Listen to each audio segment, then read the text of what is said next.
Episode 25, Tech Frustrations. Technology. The great promise of our time, to make our lives easier, more efficient, and more connected. And yet, so often it seems like the opposite is true. We're constantly battling with our gadgets, trying to get them to work the way they're supposed to, and just when we think we've got it all figured out, a new update comes along and throws everything into chaos. Take smartphones, for example. They're supposed to be the ultimate communication device, but sometimes it feels like they're actively working against us. I mean, have you ever tried to send a text message and it autocorrect change "I'll be there in 5 minutes" to "I'll be there in 5 monkeys"? It's like my phone is trolling me. And don't even get me started on passwords. Every website wants you to have a different password with a different combination of letters, numbers, and special characters. It's like a test of your memory and patience. I swear, half the time I'm just guessing which password I used last time I logged in. And then there's the issue of compatibility. You buy a new gadget and assume it'll work with all your other devices, but nope. It's like they're in some kind of technological turf war, refusing to play nice with each other. Oh, you want to connect your phone to your laptop? Sorry, we're not compatible. You'll have to upgrade to the newest version of our software first. It's like they're all trying to sell us something. But the real kicker is when you finally do figure out how to use your gadgets, and then they break. It's like they're saying, "Ha! You thought you had me figured out? Think again, sucker." And of course, you can't fix them yourself, so you have to take them to some tech expert who charges you an arm and a leg just to press a few buttons. In conclusion, technology is a blessing and a curse. We can't live without it, but sometimes we can't live with it either. So let's raise a glass to all the gadgets that have frustrated us over the years, and hope that one day they'll all learn to get along. Or at least stop turning 5 minutes into 5 monkeys.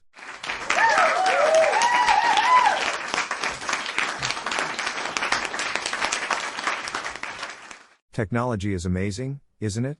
It's changed the way we live, work, and communicate. But let's be real, it's also frustrating as hell. You spend all this money on the latest gadget, and then spend the next 3 days trying to figure out how to turn it on. And what's up with all the cords and wires? I mean, do we really need 15 different cables just to charge our devices?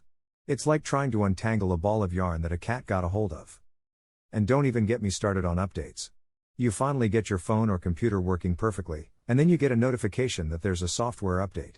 You're like, great, now I have to wait an hour for this thing to update and hope that it doesn't completely ruin everything. And let's not forget about passwords. I mean, who can remember all these passwords? You have to come up with a new one every time you create an account, and then you forget it the next day. And don't even try to use the same password for everything, or you'll end up getting hacked by some 12-year-old in their parents' basement. But my biggest frustration with technology has to be autocorrect. It's like having a drunk friend who thinks they know what you're trying to say, but just ends up making everything worse. I once texted my mom that I was on my way to pick up some tacos, but autocorrect changed it to "I'm on my way to lick up some tacos." Needless to say, that was an awkward conversation. So yeah, technology can be frustrating, but we can't live without it. It's like that annoying friend who always shows up late, but they're also the one who always has the best stories. We just have to learn to embrace the frustration and keep our sense of humor intact.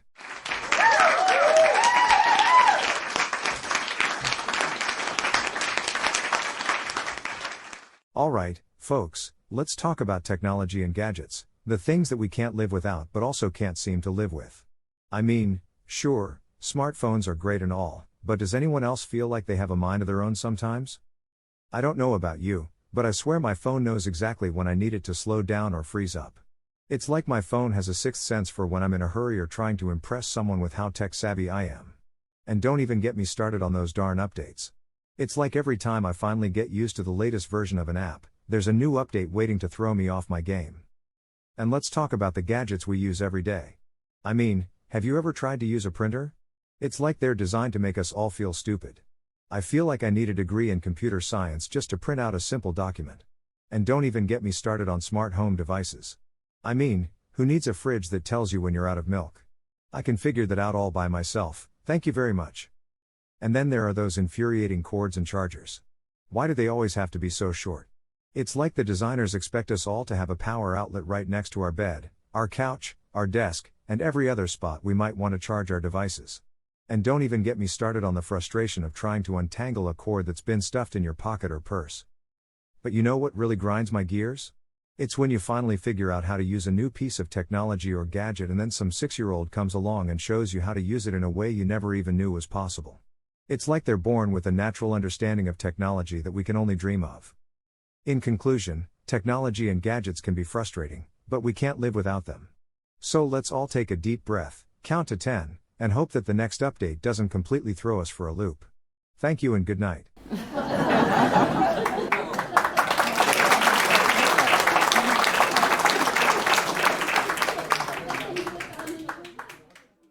And that wraps up another laughter-filled episode of Not So Funny A. If you enjoyed the jokes generated by our AI algorithms, don't forget to hit that subscribe button and join our comedy-loving community.